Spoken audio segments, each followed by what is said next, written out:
That's a good question. I think what happened, Richie, is that the oligarchs were the victims of their own propaganda. Their media prostitutes, that is, their press prostitutes, did such a good job of convincing them that Hillary was a shoo-in.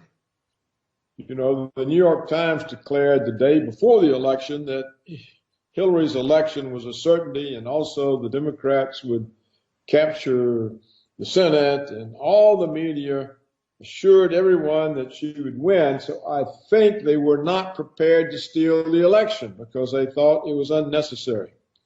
And when they learned late in the evening that Trump was running away with the election, it was too late for them to do anything. So I think that's what happened. The media was instructed to convince the population that voting for Trump was useless because Hillary was already the winner. And I think this disinformation came back and bit them. They believed it themselves, and so they weren't able to steal the election. How interesting that is, Paul, because you and I spoke after the people of the United Kingdom voted to leave the European Union, and I think both you and I agree that they properly screwed that one up as well, didn't they? They were so convinced because all of the major parties, Labour and the Conservatives and the Liberal Democrats, because they'd all been screaming at people to vote to stay in, they got a bit cocky, and in the end of it, they didn't do what they needed to do to fix it, and the people of the UK spoke. So you see that similarity. Yes, there is a similarity there. And there's also a similarity in the fact that the establishment can still overturn this. I saw where 3 unelected British judges, people probably on the Washington's payroll, ruled that the British Prime Minister couldn't go forward with Brexit, but had to first get the approval of Parliament. Well, of course, that lets the globalists and Washington go in and bribe enough members of Parliament. So they can still overturn that. You know, Britain is not out of the EU. They may never get out. And the same thing can happen to Trump. For example, Wall Street and the Federal Reserve can cause an economic crisis. It can happen the day he's inaugurated, the day that Trump's inaugurated. And then what to do, and they'll come to him and say, the only thing you can do is to appoint one of us. Right. So this is a victory for the people. The American people did defeat the 1%, the oligarchs. The media had no impact on anyone except the fools who live on the northeast coast and the west coast. These are the playgrounds of the 1%. It had no effect on the vast bulk of the population. So, but they can still come in. They can weasel into his government. People can tell him, oh, you've got to be conciliatory. You must take the people you defeated into your government so everything can move ahead. They can cause a crisis. Rogue elements in the military security complex, they can pull off some false flag events and then use the media to define that situation. So there's a lot they can do. It's just beginning. It's not over. And we won't really know what to expect from Trump until we see the government, who the secretaries are, and even more important, who the assistant secretaries are, because that's where the power of every government lies. It lies in the assistant secretaries because they control the information flows. And so when we see the government, we'll know whether he's already been captured or whether there's a chance that he can end the conflicts that have been orchestrated with Russia and China and Syria and Iran, and whether he can do anything to restore employment opportunities to the American people. The jobs of the American people have been stolen by the globalist corporations who move the jobs off to China, to Indonesia, to India. And whether he can do anything about this, we'll have to see who gets appointed. This is great stuff, Paul. I'm glad you're saying this. I mean, my listeners will know that all along I've been very consistent in my opinion. I think the very first time we spoke, you and I, a couple of years ago, I think we might have had a bit of a ding-dong about democracy. I don't believe that the House ever loses, ultimately. But I'm not going to say any more on that because I've had my say in the monologue tonight. I've had my 20 minutes. I'm glad you're saying this about Trump and about his government. And you're going to watch this very carefully, who he surrounds himself with, who gets the big positions. Now, it's interesting, isn't it, Paul, that in the run-up to the election, there seem to be two very different approaches on Syria from Donald Trump and from his running mate Mike Pence. Trump was adamant that he'd prefer to work with Russia. And now he didn't say with Syria, but if you work with Russia, you're by default working with Syria. I prefer to help them get rid of ISIS, said Trump. But at the same time, Paul, Mike Pence was saying that he believes in no-fly zones and he believes in standing up to the Russians and all of that. Two incredibly different positions from two guys on the same ticket. Well, normally the vice president is meaningless, has no power. The only exception in my lifetime was Dick Cheney, who essentially ran the George W. Bush regime. George W. Bush was either drunk or on drugs or just too stupid. So the real president was Cheney, but usually the vice president doesn't matter unless the president is assassinated or dies in office. And so the vice president will sit over there and go to social functions, but he won't have any policy role.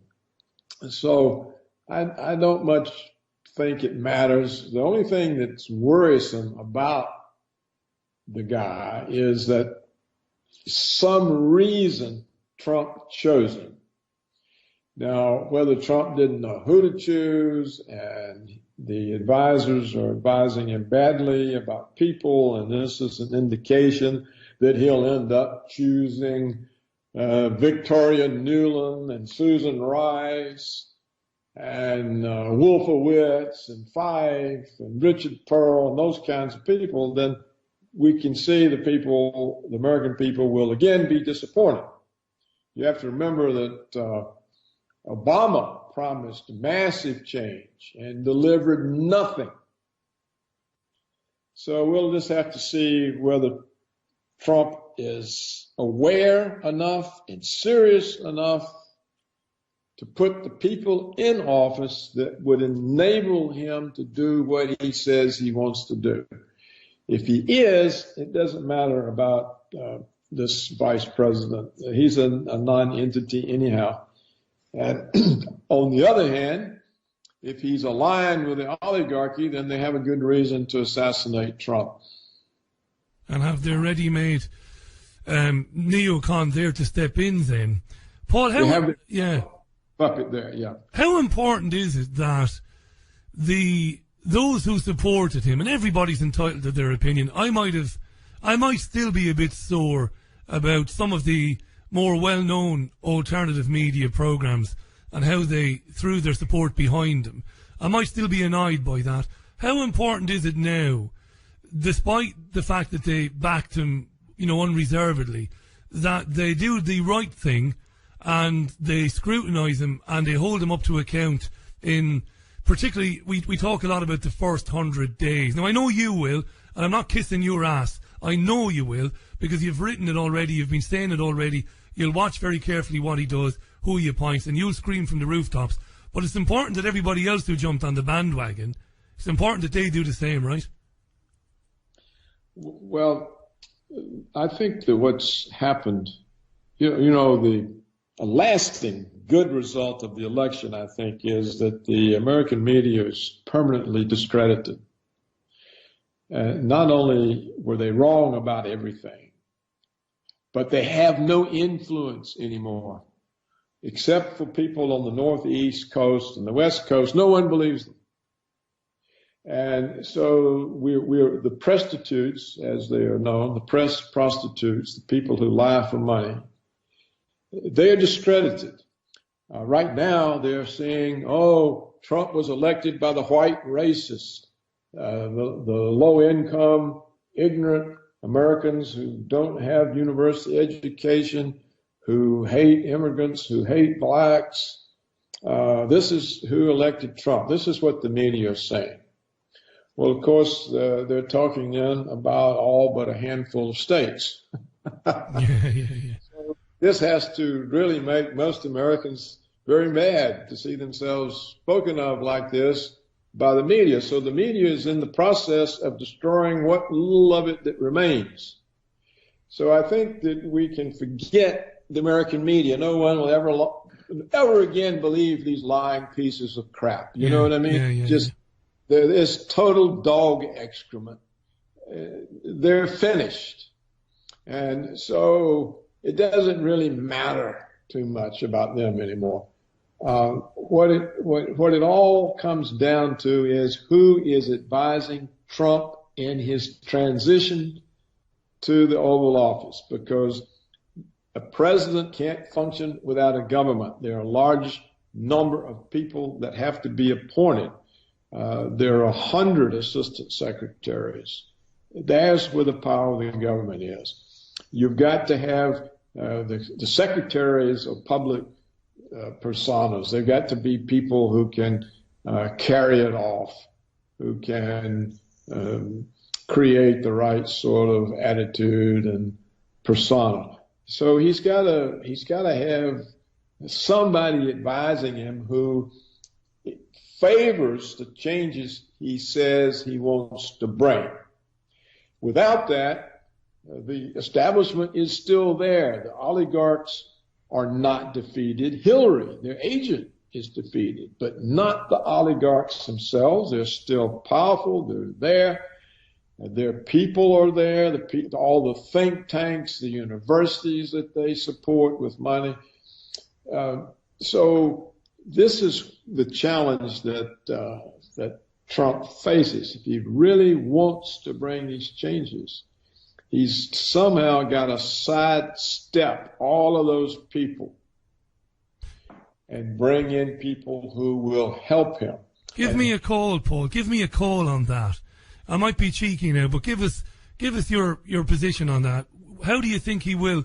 Do you think he will be given the people for the various positions, or do you think he'll try and do it independently? What's your gut feeling on it? I don't know. I can't say. I don't know. Fair enough. We have to wait. You know, Trump is got more insight than he has been given credit for. Why would somebody wealthy like Trump with a comfortable life put it all at risk and make these powerful enemies to run for president? He did it because he understood that the people were so disgusted with the ruling establishment that they would elect him. He wouldn't have done this without heavy confidence that he was going to win. So he has a lot of insight into things. So I think people have already discounted him too much.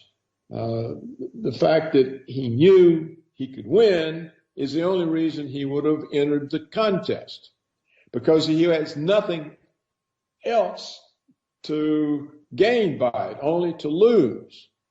They could have taken away his wealth, destroy his reputation.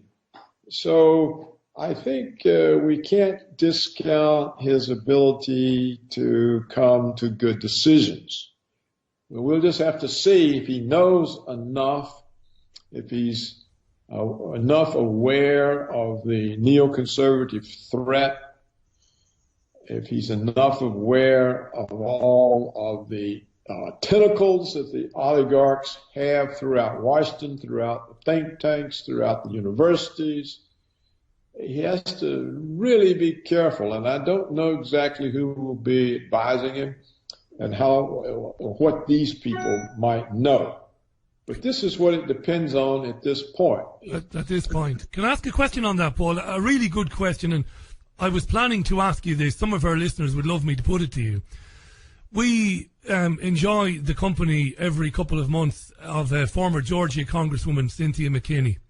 And a couple of years ago, I've been speaking to Cynthia for a number of years, and a couple of years ago she described I don't want to sound like I'm exaggerating, because she really did describe in a very terrifying way the harassment that, new people on the Hill are subjected to by the Israeli lobby, by the Monsanto lobby, by other lobbies, but particularly by the PAC, by APAC.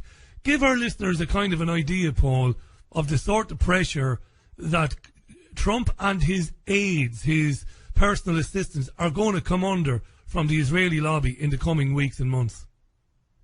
Well, tremendous, because Israel has been using the United States to clear out stable secular governments in the Middle East in order to make room for Israeli expansion. Now, Trump, aware of that, very early on aligned with the Zionists. People assumed he did that just to keep them off his case. But if he's actually serious about that, he will have trouble disengaging from Syria. And he would have trouble actually establishing friendly relations with Russia, because the Israelis intend to use Washington to get rid of Assad, to create the same chaos in Syria that exists in Iraq and Libya, because when there's no governments, just chaos, there's nobody to get in Israel's way. So he is under the gun there. If the Israelis can prevent a solution in Syria, then they can keep Trump and Russia at loggerheads. And of course, that would mean we did not move the Third World War off the front burner to the back burner. So it is a serious situation. Now, in the case of Cynthia McKinney, it shows the power of the Zionists, because she was a black woman elected from a black district. Nevertheless, the Israelis were able to reach into a black district and eliminate a black congresswoman. So this is enormous power. In fact, there have been a number of former representatives and U.S. senators who have said that they lost their seats because they opposed some Israeli policy or the other. And I can remember Admiral Tom Mora, Chief of Naval Operations and Chairman of the Joint Chiefs of Staff. He tried to get an official inquiry into the Israeli attack on the American Navy ship, the USS Liberty, was unable to do so despite being the ranking military officer in the United States. He later, on retirement, held an inquiry with himself, the former adjutant, the former chief legal officer of the Navy, former American ambassadors, and they found that Israel had attacked the ship intentionally, and he declared, that is, Admiral Moore declared, that no American president can stand up to Israel. So we'll see if Trump can. It may well be he can't. Paul, can I just put a couple of quick questions, because I know our time is short and I know you've got a lot of these to do. I can stay with you as long as you like. Well, I tell you, if you could stay at the top of the hour, that'd be marvellous, Paul. That gives us another 10, 12 minutes. Well, thanks for doing that. Paul Craig Roberts is on the line, former Assistant Secretary of the Treasury. Go to paulcraigroberts.org to find his articles there and links to his excellent books. Really balanced stuff from Paul. Paul, just before I ask the questions, a couple of good questions about Congress and the Senate going Republican. I'll ask you that first. Number of people saying that Trump shouldn't have too many excuses doing some of the big things that he said he would do, enacting some of the big policies, because the Senate and Congress are controlled by the Republican Party. Is that fair or is that realistic? He should be able to do what he wants, at least very early on. No, that's not realistic. No. Because the people in Congress, both the House and the Senate, they're there because they get the most campaign contributions, and the campaign contributions come from the oligarchy. So the House and Senate belong to the oligarchs that Trump campaigned against. Now, it is useful in the sense that they're in the same party, so there's no partisan reason for them to try to defeat Trump.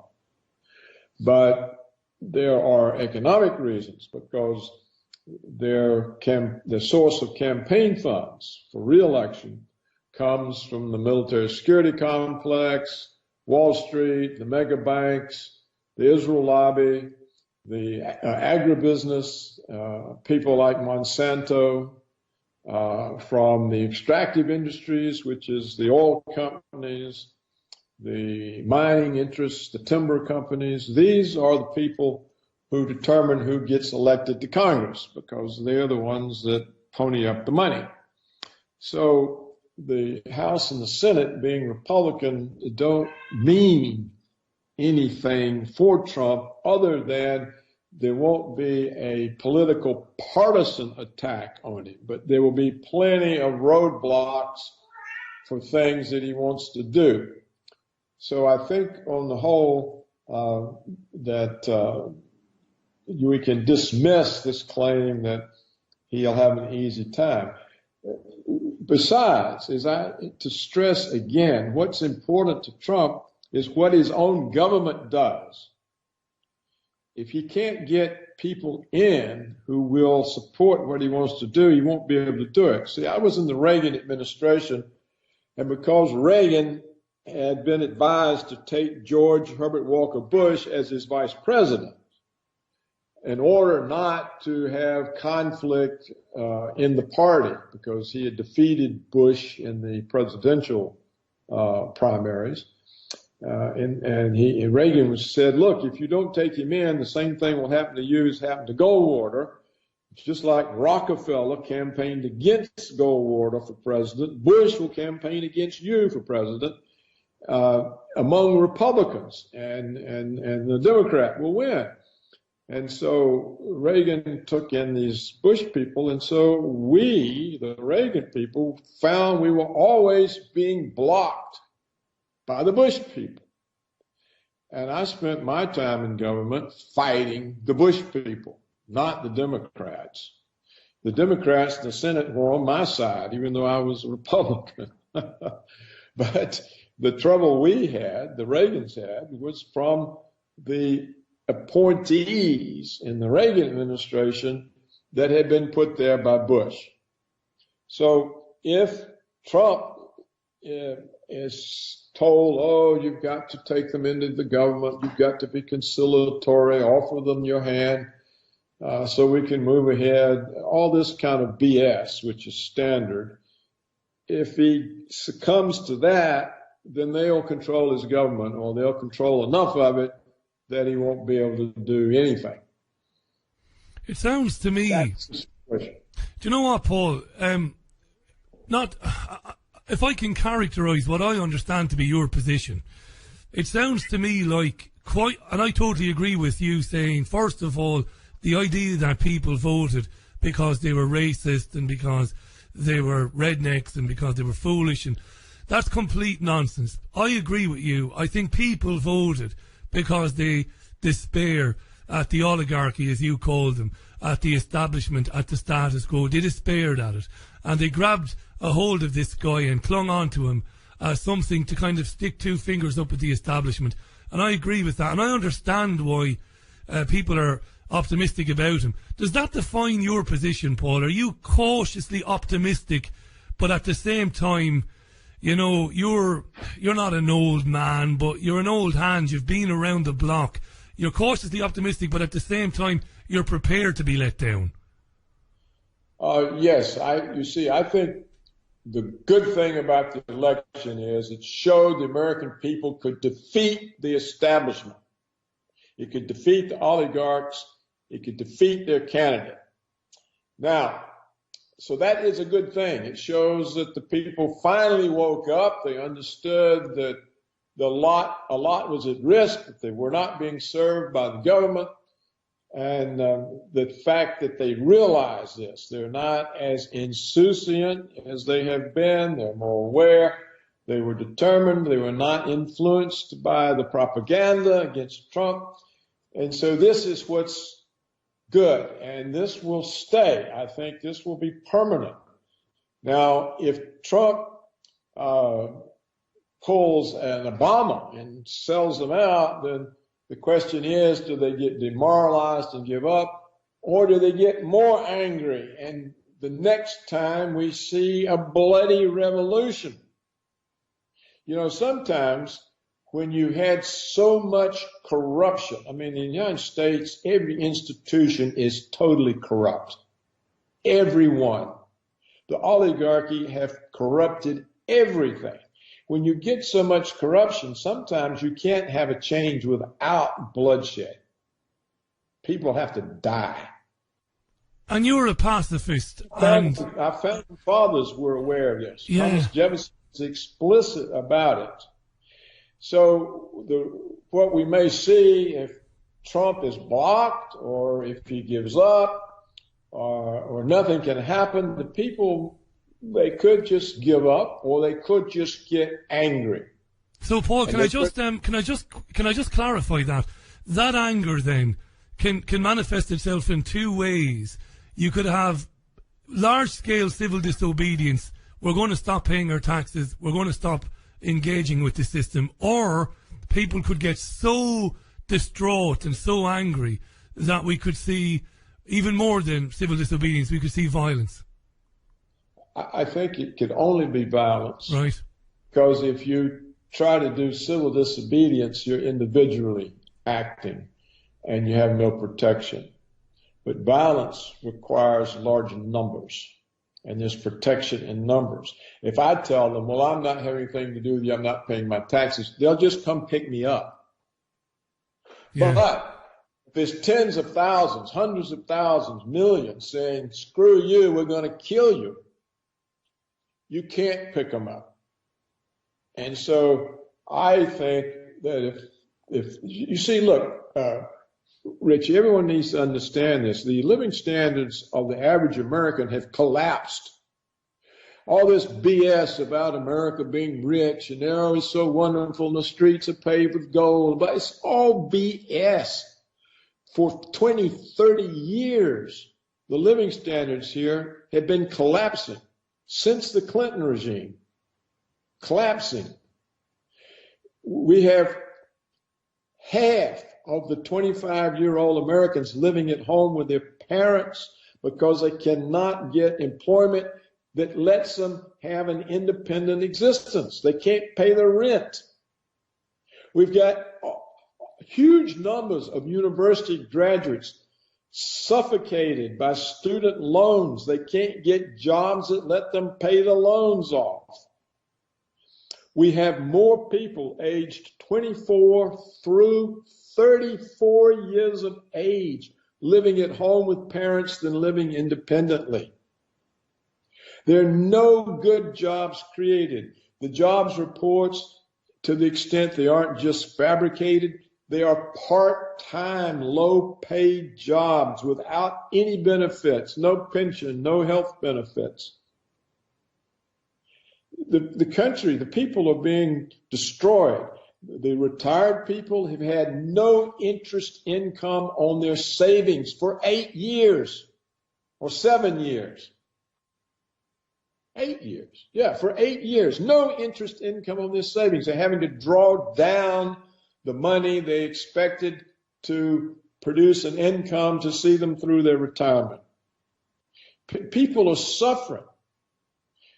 They can't buy houses. If you can't form a household, you can't buy a house. You can't buy home furnishings, appliances. The whole economy is hurt. So it's a really serious economic situation. The domestic market is almost non-existent. It can't grow because there's no income growth for anybody except the 1%. And there's a limit to how much the 1% can consume. So the economic situation is very bad. There's debt everywhere. Individuals don't have any discretionary income except for a very few. And so that type of situation, if it worsens, at some point people say, I can't survive.